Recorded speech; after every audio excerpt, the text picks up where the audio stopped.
అంటే వాళ్ళు చంపుతారు కాబట్టి మీటింగుల్లో అందరూ అలా చంపుతారు అని అనుకుంటారేమో.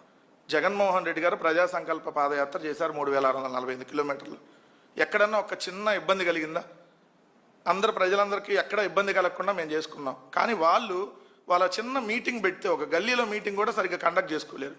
అంత అధికార యంత్రాంగం ఉన్నా కూడా కండక్ట్ చేసుకోలేరు. ఇప్పుడు అంతకుముందు మనం చూసాం గోదావరి పుష్కరాల్లో 29 మంది చంపింది ఎవరు? అదేవిధంగా మీరు చూస్తే అంతకుముందు తెలుగుదేశం పార్టీ ఆ కందుకూరులో 8 మందిని చంద్రబాబు నాయుడు సమక్షంలో చచ్చిపోయింది.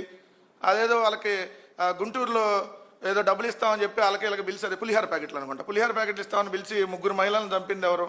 అంతెందుకు అసలు ఇప్పుడు ఈ ప్రభుత్వం వచ్చిన తర్వాత తిరుపతిలో తొక్కిసలాట కారణం ఎవరు?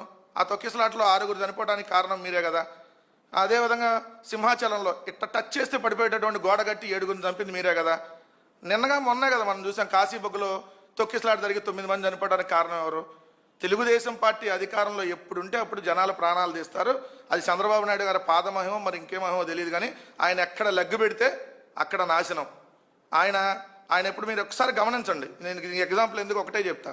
ఎప్పుడైతే 2004 సంవత్సరంలో చంద్రబాబు నాయుడు గారు దిగిపోయారో అప్పుడే ఆంధ్రప్రదేశ్ బాగుపడింది. హైదరాబాద్ అభివృద్ధి కూడా అప్పుడే స్టార్ట్ అయింది.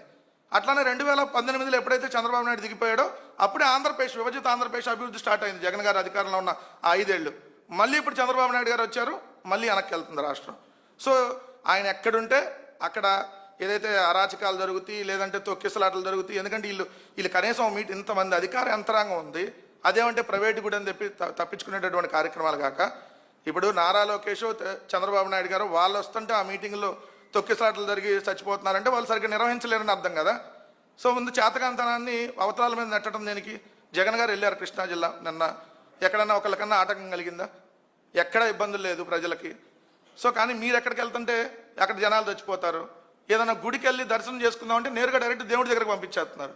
సో అదేందో వాళ్ళకి సంబంధించింది మా మీద నెట్టాలనేటువంటి ప్రయత్నం చేస్తే తిరిగి ఆ బురద మీ మీద పడుతుంది అన్నటువంటి విషయాన్ని గుర్తుపెట్టుకోమని చెప్తా ఉన్నాను.